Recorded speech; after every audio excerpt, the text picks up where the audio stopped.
I'm Dr. Srivats Bharadwaj, specialist in pediatric, preventive and special needs dentistry, practicing at Vatsalya Center for Oral Health, Erkere Micro-Layout, Bangalore. Ignoring missing tooth is a very complex issue. There are innumerable number of studies that have been published which talk about the role of nutrition and general health.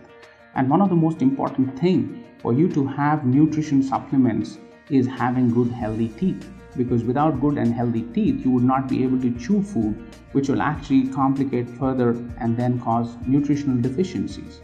Not alone nutritional deficiencies, but having missing teeth can actually lead to joint pains because you will not be able to chew from one side. So you will start chewing unilaterally, which will result in joint dislodgement or temporomandibular joint dysfunction. So this particular joint, when you open your mouth and close, that moves just next to your ear, will start getting painful.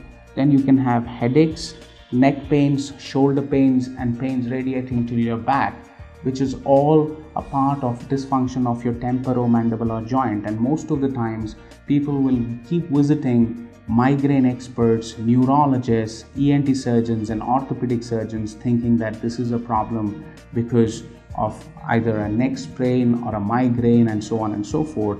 But they would find that they have no ear infection, they have no other reasons to believe for the headache that's coming through them or any orthopedic issues, but on a close examination by a specialized dentist can actually determine the cause, and it can be as simple as a missing tooth. So never ignore a missing tooth, which can lead you into major complications like this. As soon as you lose a tooth, please get it fixed and replaced. Or the best thing to do is never lose a tooth, so be preventive. Brush well, gum massage well, and also visit a dentist regularly.